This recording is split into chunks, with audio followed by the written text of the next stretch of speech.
Hey, I'm Dave Salter, and you guys have landed on Connect and Convert, the podcast where we talk a little bit about insider secrets for sales success for small businesses.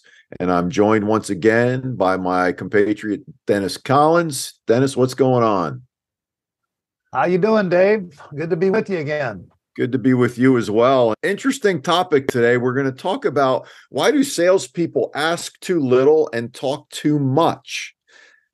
And I'll tell you what, I have a for instance to maybe help get you going. So you've had an experience. I grew up in New Jersey, and I'm not sure if it's New Jersey or New York who has a worse reputation for used car salespeople. Okay. Probably. But I'm in Jersey.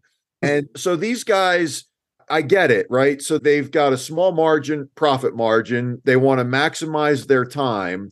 So when you get on their lot and step out of your car, they're like flying out the door and they just start talking and you can't get a word in edgewise. And it's a cliche, and we've seen it in movies and TV shows, but it actually happens. And so it goes against what we talk about here. They're not establishing any relationships. They're not establishing any trust. And yet you have this need, you can't afford a new car. So you have this need to purchase a used car, and it's every lot you go to. It's the same routine over and over again. So I think this is a great topic for to discuss today. So Dave, can I ask you, you described something that I think most people have experienced. How does that make you feel as a customer? How does that hit you?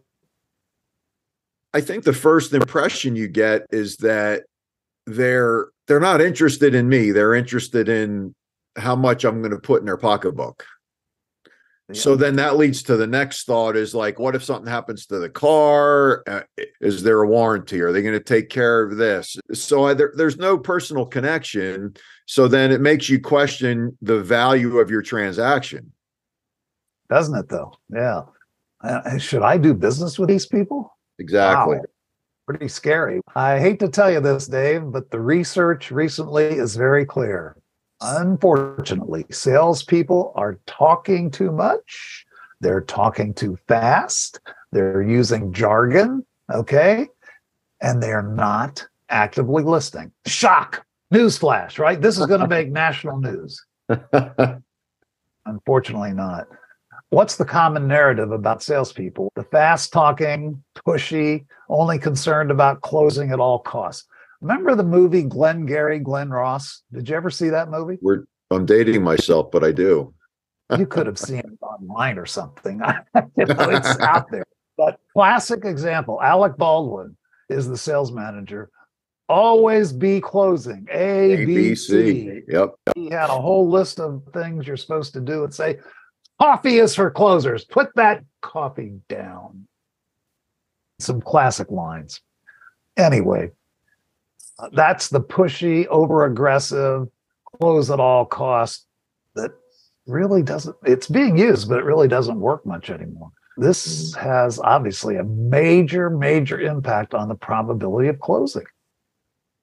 Is there any research, or is it just anecdotal, Dennis, the sort of the transition from that used car salesman approach to more to what you coach your folks to do? Yeah, well, there's now a pretty highly respected and highly used formula that the salesperson should be talking only 30% of the time, and the customer should be talking 70% of the time.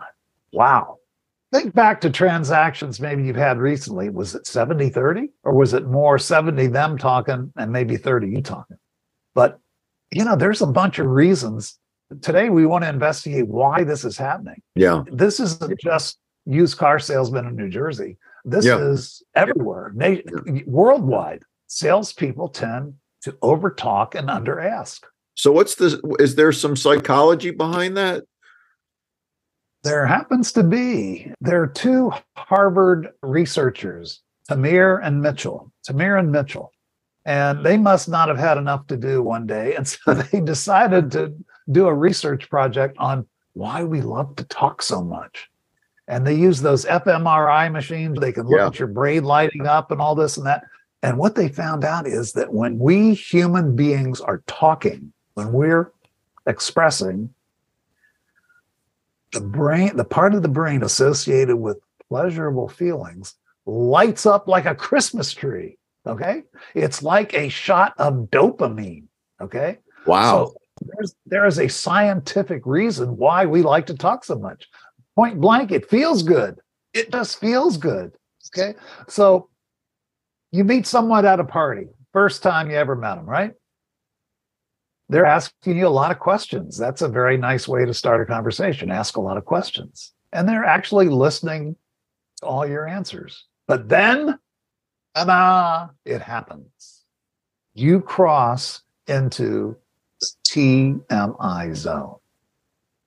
Or as I call it, the cringe zone. You start cringing because you're like, oh, I really didn't need to hear that. Well, this person has got you so engaged in talking, okay? They're asking the question and you're doing the answering, and your dopamine is going crazy, and you talk more, and then you talk more, and then you talk more, because you're getting a hit every time you self-disclose. So we can't totally blame the salespeople or their sales managers. Let's blame the brain, okay? But what if we allowed our customers to get that hit of dopamine instead of us? Now you're on to something, aren't you? So if we have that need to self-disclose and tell everything, even the TMI stuff, don't our customers have the same thing? Yeah. So if you're a skillful questioner, guess what your customers are going to do? They're going to tell you everything you need to know, because they get the same dopamine hit that you get when they're talking.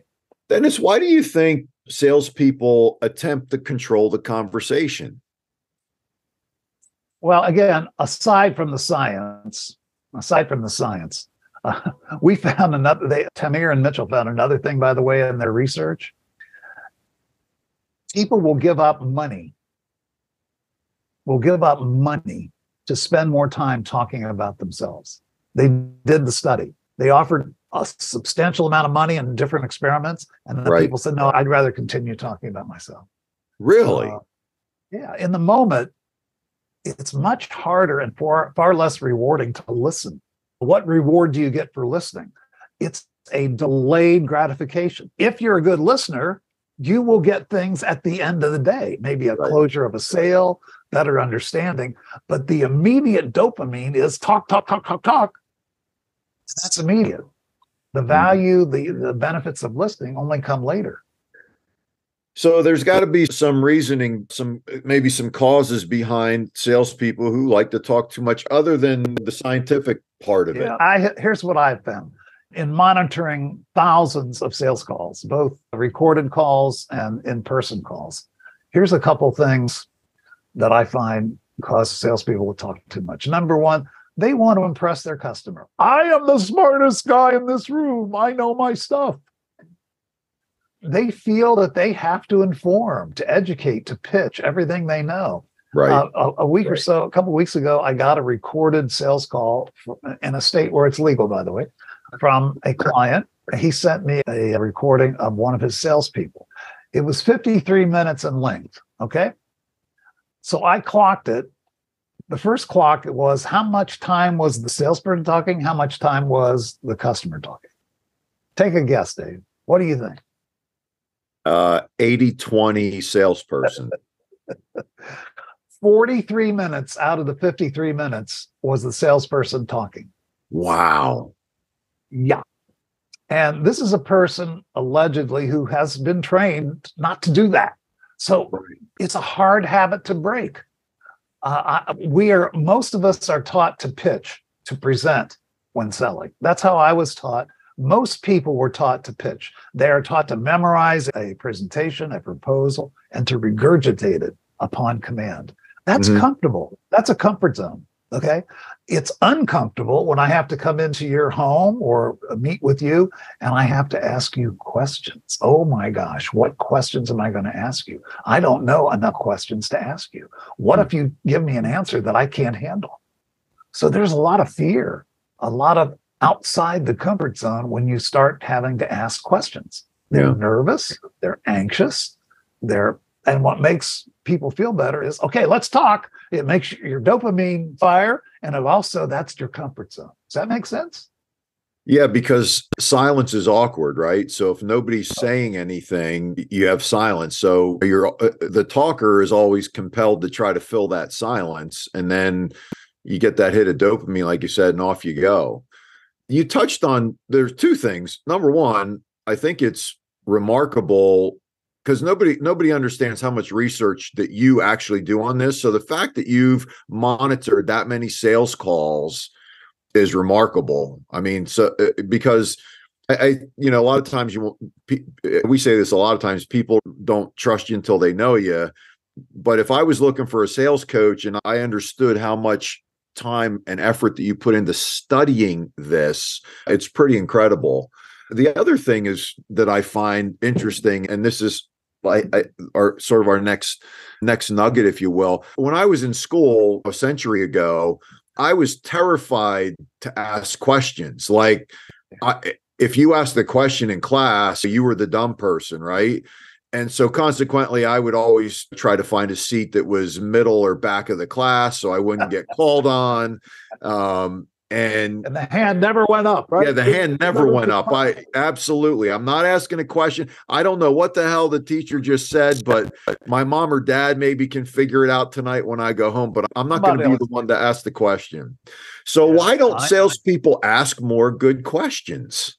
Because they're afraid, just like you said. First of all, questions, one of the myths is the questions may make the customer uncomfortable. Why are you questioning me? Why are you interrogating me? That's the sign of a salesperson who doesn't know how to properly use questions. And of course, if you don't use them right, they can backfire. So some salespeople think they're mind readers. Well, I've been through this drill 100 times. I know what's on your mind. Yeah, okay, try that out.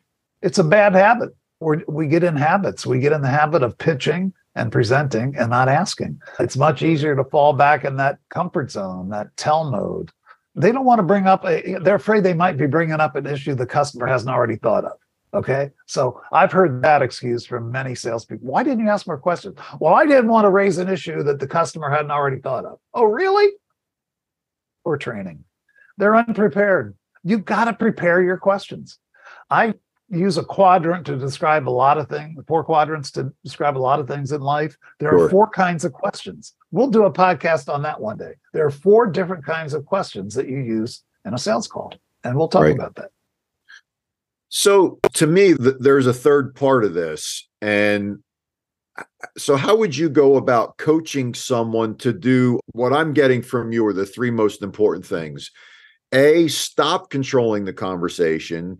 B, ask great questions, but equally important, be a great listener. Dave, if you were to press me against the wall right now and say, what is it? What is the one thing? And I would tell you, it all ties back to listening. Why are you, as a salesperson, so afraid to ask a question? Because you have to listen. And you have to actively listen. I do a lot of in-person teaching on seminars and workshops, and I do a little exercise, a listening exercise, to test the level of, are you really listening? It's pretty sad.